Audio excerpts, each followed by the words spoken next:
సరే చేశారు మా పార్టీ. ఇప్పుడు సార్ ఇప్పుడు నేను ఇందాక ఒక మాట అన్నా, జగన్మోహన్ రెడ్డి గారు ఈ వారంలో వాడి పడేసిన టిష్యూ పేపర్ ఈ బచ్చలకూరి జోసఫ్, ఎంతో మంది అయిపోయారు. ఇప్పుడు కొత్తగా బచ్చలకూరి జోసఫ్ గారు.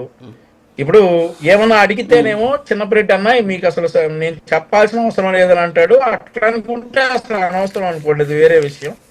కానీ ట్యూటర్ అవుతారు విత్తనం అది ఇది అని అంటే అసలు నేను ముందు అసలు మీకు అవగాహన ఉందా? మీ నాయకుడికి అవగాహన లేదు, తెలుసుకుంటాను. వంశీ గారు అట్లా ఇబ్బంది పెట్టడం కూడా కరెక్ట్ కాదు కానీ లేదు లేదు చిన్నపరెడ్డి గారిని ఓకే ఓకే సరే సరే సరే సరే ఓకే టైం అవుతుంది సార్ నాకు. ఇక మేము ఏం చెప్పినా అర్థం కాదు కదా, ఆ చట్టమే తెలియని వాళ్ళకి మేము ఇంకేం చెప్తాం? ఏంటి అనే దాన్ని మాట్లాడటం కోసం విలువైన పావు గంట సమయాన్ని వేస్ట్ చేయడం ఎంతవరకు భావ్యమో నాకు అర్థం కాదు. వంశీ గారి ఉద్దేశం ఏంటంటే యుఏపిఏ చట్టం ఏంటో తెలిస్తే అతనికి సపోర్ట్ చేయరు కదా, ఆ యుఏపిఏ చట్టం అంటే ఏంటి చెబితే జనాలకు అర్థం అవుతుంది అనేది ఆయన వర్షను. సరేలేండి ఓకే ఓకే. రాజు గారు ఇక్కడ తెలియక చెప్పకపోవటం కాదు, రాష్ట్ర ముఖ్యమంత్రిగా జగన్మోహన్ రెడ్డి గారికి తెలియదంట, కొడాలి నాని గారికి తెలియదంట, వైఎస్ఆర్ కాంగ్రెస్ తెలియదంట, ఎవరికి తెలియదు. పండితుడు వచ్చాడు. సరే మీరు చెప్పేసేయండి సార్. సార్ వంశీ గారిని మనం టార్గెట్ చేద్దాం సార్, వంశీ గారిని అటాక్ చేద్దాం సార్. ఈ డిబేట్ లో వంశీ గారిని మన ఇద్దరం టార్గెట్ చేద్దాం. చెప్పండి యుఏపిఏ చట్టం అంటే ఏంటో. జగన్మోహన్ రెడ్డి గారు తర్వాత మంత్రులుగా చేసిన వాళ్ళు కాదు కానీ మీరు చెప్పండి యుఏపిఏ చట్టం అంటే ఏంటో చెప్పండి. మనం వంశీ గారు ఇంకొకసారి నోరు ఎత్తకుండా మనం ఆపుదాం. రాజు గారు 100 సార్లు అడిగినా నేను చెప్పను. మీరు ఉద్యోగం ఎత్తితే నేను చెప్పను. నా సందర్భం వచ్చినప్పుడు నేను చెప్పే విధానంలో నేను చెప్తాను. వివరంగా చెప్పాలంటే వైఎస్ఆర్ కాంగ్రెస్ పార్టీ తరఫున చెప్పను. ఓకే సార్ ఓకే టైం అవుతుంది సార్. మళ్ళీ sir sir okay sir okay sir తెలియదని ఒప్పుకోండి. ఒక తమ్ముడు గారు చెప్పండి.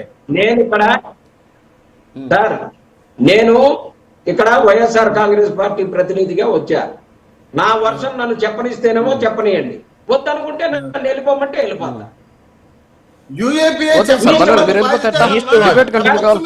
ఒక్క నిమిషం సార్. ఓకే చిన్నపరెడ్డి గారు ఒక్క నిమిషం సార్. సార్ సార్ సబ్జెక్ట్ లోకి వద్దాం. వద్దు ప్లీజ్ ప్లీజ్ ప్లీజ్ ఒక్క నిమిషం చిన్నపరెడ్డి గారు. ఓకే ఓకే త్వరగా మాట్లాడితే ఒకసారి నన్ను డిబేట్ కూడా పిలవద్దు. అవసరం లేదు, మాకు ఈ డిబేట్ అవసరం లేదు. ఓకే సార్ మేము నేర్చుకోవడానికి ఇక్కడ ఓకే సార్ ఓకే. అంటే ఇక్కడ ఏంటి డిబేట్ కదా, చర్చ జరిగేటప్పుడు అవతల ఒక ప్రశ్న వేస్తారు, ఆ ప్రశ్నకి సమాధానం చెప్పాలి కదా, దాన్ని ట్యూటర్ అనుకుంటే సరేలేండి ఓకే ఓకే.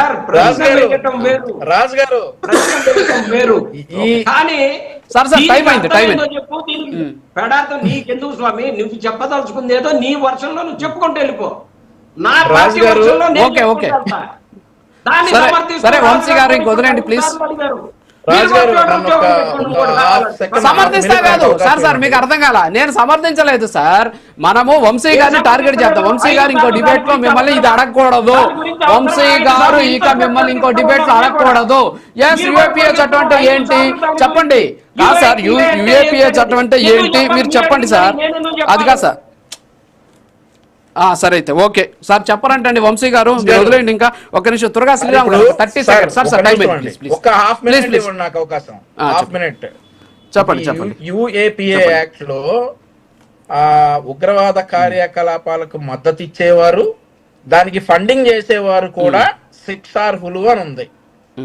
ఇప్పుడు ఈ జోసఫ్ అనేటటువంటి అతని వ్యక్తి ఫోన్ లో ఈ భావాజాలాలు కనుగొన్నారు కాబట్టి అవి జడ్జి గారి ముందు ప్రొడ్యూస్ చేయబట్టి అతన్ని రిమాండ్ కి ఇచ్చారు.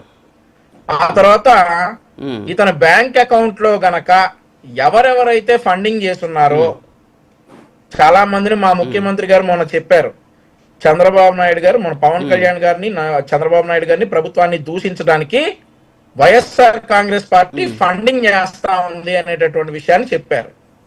ఆ ఫండింగ్ గనక జోసఫ్ చేసుంటే జగన్మోహన్ రెడ్డి గారు కూడా ఈ యుఏపిఏ యాక్ట్ కింద శిక్షార్హుడు అవుతాడు. అన్లాఫుల్ యాక్టివిటీస్ ప్రివెన్షన్ యాక్ట్ 1967 ఇదన్నా చిన్నపరెడ్డి అన్న.